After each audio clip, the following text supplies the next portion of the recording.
안녕하세요. 혹시 세상의 수많은 종교들이 사실은 아주 비슷한 구조를 가지고 있다는 점 알고 계셨나요? 그런데 유독 하나, 그리스도교만 그 틀을 완전히 깨부순다고 합니다. 대체 뭐가 그렇게 다르길래 그러는 걸까요? 오늘 바로 그 핵심, 그 급진적인 차이점에 대해서 한번 이야기 나눠보겠습니다.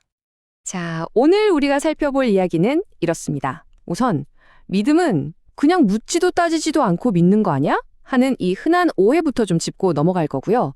그 다음엔 대부분의 종교가 가지고 있는 공통적인 구조, 일종의 포인트 쌓기 시스템 같은 거죠. 이걸 살펴볼 거예요.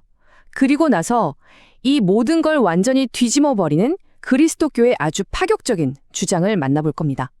왜 이게 단순히 뭔가를 믿는 걸 넘어서 관계의 문제인지, 그리고 왜 이게 유일한 해결책이라고까지 말하는지 그 흐름을 한번 같이 따라가 보시죠.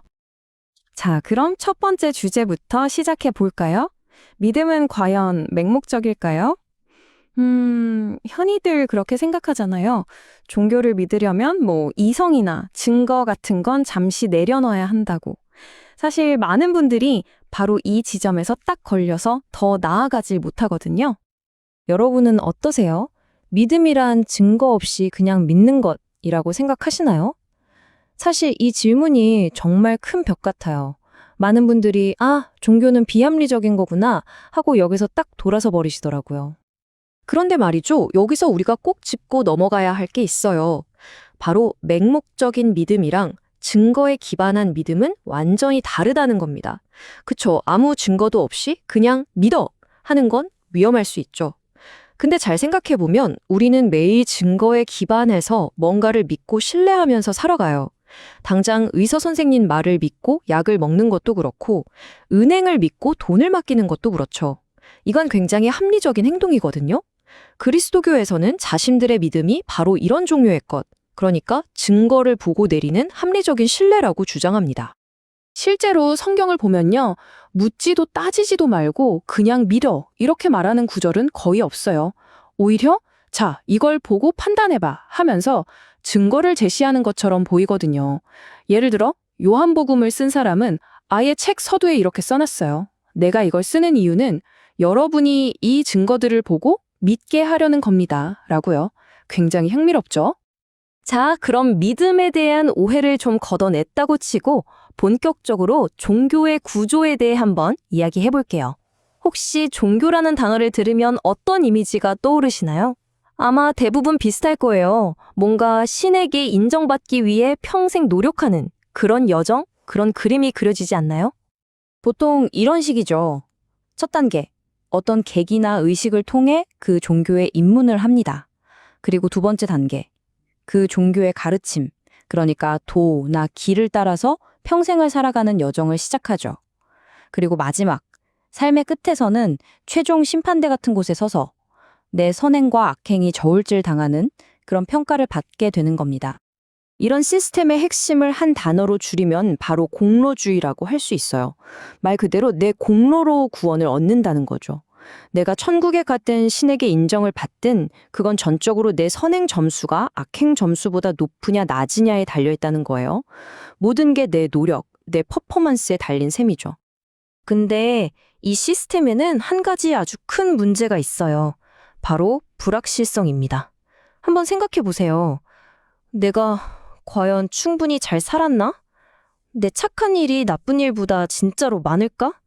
이 질문에 누가 자신 있게 그렇다고 대답할 수 있겠어요? 결국 죽는 그 순간까지도 확신 없이 그저 제발 그랬으면 좋겠다 하고 바랄 수밖에 없는 거죠. 자, 방금까지 설명드린 게 바로 대부분의 사람들이 생각하는 종교의 모습일 겁니다. 그런데요, 여기서부터가 진짜 핵심입니다. 그리스도교는 바로 이 모델을 정면으로 아주 그냥 박살을 내버립니다. 말 그대로 판 자체를 완전히 엎어버리는 거죠. 이 한 문장이 모든 걸 보여주는 것 같아요. 대부분의 사람들이 종교라고 생각하는 바로 그것. 그게 바로 기독교가 아닌 이유입니다. 와, 이건 정말 우리가 종교에 대해 갖고 있던 모든 고정관념을 그냥 한 방에 날려버리는 선언 아닌가요? 그럼 도대체 뭐가 그렇게 다르냐고요? 바로 이겁니다. 다른 모든 종교에서는 신의 인정이라는 게 평생 노력해서 얻어내는 최종 목표, 즉 결승선이잖아요. 그런데 그리스도교에서는요, 그 인정이 모든 것의 출발선이 되어 보려요. 내 노력의 결과물이 아니라 관계의 시작점이 되는 거죠. 순서가 완전히 반대인 거예요. 이 뒤집힌 논리, 이게 정말 중요해요. 다시 말해볼게요. 인정받으려고 착한 일을 하는 게 아니고요. 이미 인정을 받았기 때문에 그게 너무 감사해서 자연스럽게 선한 일을 하게 된다는 겁니다. 동기, 즉 마음의 출발점 자체가 180도 다른 거죠. 이게 아직도 좀 알쏭달쏭하게 들리실 수 있어요. 그래서 이 개념을 여러분 머릿속에 확실하게 딱 박히게 해줄 아주 기가 막힌 비유를 하나 소개해 드릴게요. 바로 요리책 프로포즈입니다. 아니, 청혼을 하는데 요리책을 건넨다고요? 이게 도대체 무슨 황당한 소리일까요? 자, 한번 상상해 보세요. 사랑하는 사람에게 무릎을 꿇고 청혼을 하면서 반지 대신 요리책을 딱 내미는 겁니다. 그러면서 이렇게 말하는 거죠. 자기야, 이 요리책에 있는 대로 앞으로 40년 동안 나한테 매일 밥을 해주면 그때 가서 내가 당신을 내 아내로 받아들일지 한번 고려해 볼게. 어떠세요? 이게 지금 제정신인가요? 이걸 로맨틱하다고 할 수 있을까요? 이쯤 되면 질문이 생기죠. 이게 과연 사랑하는 사람들 사이의 관계인가요? 아니면 그냥 조건을 따지는 비즈니스 계약인가요? 당연히 계약이죠. 진짜 사랑 관계는 그런 게 아니잖아요. 현실에서는 어떻습니까? 아내가 남편의 사랑을 얻어내려고 밥을 하는 게 아니죠. 이미 남편의 완전한 사랑과 인정을 받고 있기 때문에 그 사랑에 대한 자연스러운 반응으로 기쁜 마음으로 밥을 하는 거잖아요. 바로 이겁니다. 이게 바로 공로로 뭔가를 얻어내려는 종교와 이미 받은 사랑에서 모든 게 시작되는 관계의 근본적인 차이인 거죠.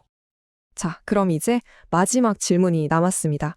왜 그리스도교는 굳이 이렇게까지 모든 걸 뒤집어야만 했을까요? 왜 이런 독특하고 어떻게 보면 비상식적인 해결책이 꼭 필요했던 걸까요? 그 이유를 한번 파고 들어가 보죠. 그 이유는 아주 근본적인 딜레마 때문이라고 해요. 신은 완벽하게 선하고 거룩한 존재인데 인간은 어떻죠? 그렇지 못하죠. 불완전하고 도덕적으로도 결함이 많습니다. 이 둘 사이에는요, 절대로 인간의 힘으로는 건널 수 없는 아주 깊고 넓은 강이 흐르고 있다는 거예요. 우리가 아무리 착한 일을 쌓아도, 즉 공로를 쌓아도 그 강을 건널 다리를 놓을 수는 없다는 거죠. 바로 그래서 그리스도교는 완전히 다른 해결책을 내놓습니다. 인간 쪽에서 다리를 놓으려고 애쓰는 게 아니라 신이 저쪽에서 이쪽으로 직접 다리를 놓아버렸다는 거예요. 우리가 자격이 있어서가 아니라 바로 우리가 아직 죄인일 때, 자격이 전혀 없을 때 신이 먼저 행동했다는 거죠. 결국 궁극적인 차이는 이거예요. 구원과 인정을 받는 근거가 나의 노력, 나의 공로가 아니라 전적으로 예수의 공로로 바뀌어버렸다는 겁니다. 내가 뭘 했느냐가 아니라 그가 뭘 했느냐가 중요해진 거죠. 오늘 이야기는 이 질문을 여러분께 던지면서 마무리하려고 합니다.